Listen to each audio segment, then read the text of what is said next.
Ang alamat ng lamok.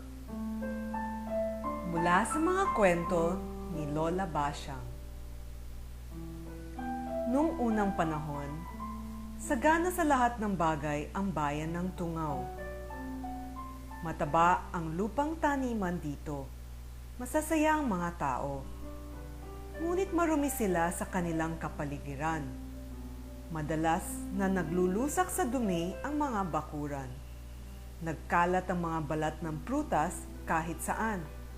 Nanlilimahid ang mga bata sa daan.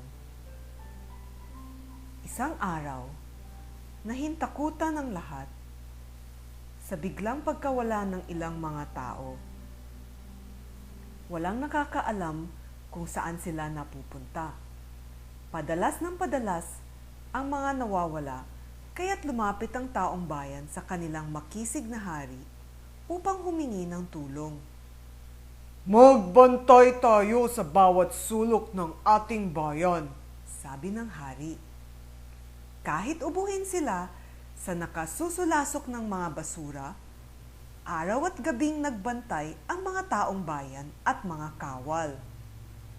Hanggang sa makita nila ang paglitaw ng higanteng si Amok sa may paanan ng bundok. Kinuha nito ang isang magsasaka at agad na nilulun. wala nang sasarap pa sa maruruming tao. Dighay ng higante. Wala tayong laban sa higante. Panlulumo ng isang binatang nangungutib ang kamiseta. Mabuti sigurong umalis na lamang tayo sa Tungaw. Mungkahi ng mga matatandang kutuhin. Iwanan kaya nila ang kanilang maruming bayan? Hindi natin maaaring iwan ang ating bayan. Dapat natin itong ipagtanggol, Mahigpit na sabi ng hari. Nasasarapan ng higanteng Amok sa ating karumihan. Kailangan nating maglinis, Utos ng hari. Nagwalis ang kababaihan, naligo ang mga bata, naglaba ang kalalakihan. Saka silang naghandang muli upang ipagtanggol ang kanilang bayan. Nang muling lumusob ang higante, pinaulanan nila ito ng pana sa dibdib. Ngunit parang walang puso ang higante. Hindi ito nasasaktan. Nilulun ng higante ang ibang kawal at dinakip ng buhay ang ilang taong bayan. Wala sa dibdib ang puso ng higante, kaya't hindi siya mapatay, paalala ng isang matanda. nasaan kaya? Tanong ng hari. Walang sino mang nakakaalam, sagot ng matanda. Nag-isip ng paraan ng hari upang matuklasan kung paano mapapatay ang kaaway. Nang minsang mabusog ang higante, nagkunwaring nahimatay ang hari. Napasama siya sa mga dinakip ng buhay. Dinala sila nito sa kuweba. Isang batang higante ang sumalubong kay higanteng Amok. Narito ang pagkain mo. Matuto kang magtipid. Marunong nang maglinis at magtago ang mga taong marurumi. Saka muling umalis ang higante. Biglang bumangon ang hari, sabay hugod sa espada. Natakot ang batang higante. Hindi ko na po kayo kakainin.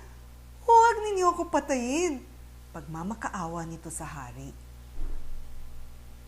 Nasaan ang puso ng iyong ama? Sigaw ng hari. Hindi mo dapat malaman, iyak ng batang higante. Kung gayon, ay papatayin kita. Matapang na sabi ng hari. Nasa ilong ang puso ng aking ama, kaya't nasasarapan siya sa inyong kabahuan at karumihan. Nangangatog na sagot ng batang higante. Itinali ng hari ang batang higante at pinakawala ng mga taong nakakulong sa kuweba. Hinanap ng makisig na hari ang higanteng Amok. Naabutan niya ito sa bayan. Umakyat sa puno ang hari at tinaga sa ilong ang higante. Namilipit sa sakit ang kaaway. Kinuha ng taong bayan ang batang higante sa kuweba at itinali kasama ng amang higante. Sinunog sila sa gitna ng tambak na basura.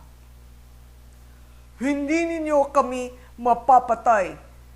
Hanggat marumi ang inyong paligid, babalik kami at sisipsipin ang inyong dugo. Sigaw ng higanteng amok bago siya matupok ng apoy. Itinapon ng taong bayan ang abo ng mag-amang higante sa maruming ilog. Tumahimik na muli ang bayan ng Tungaw. Ngunit, nagulat ang lahat sapagkat mula sa maruming ilog ay may maliliit na insektong lumulusob sa bayan tuwing gabi. Naninipsip sila ng dugo ng mga tao. Naalala ng mga matatanda ang sabi ng higanteng amok bago masunog kasama ng anak. Nilinis ng mga taga-Tungaw ang kanilang maruming ilog. Dumalang ang maliliit na insektong naninipsip ng dugo. Kinalaunan, tinawag na lamok ng taong bayan ang mga insekto upang maalala nila ang malupit na higanteng naging daan upang luminis ang kanilang bayan.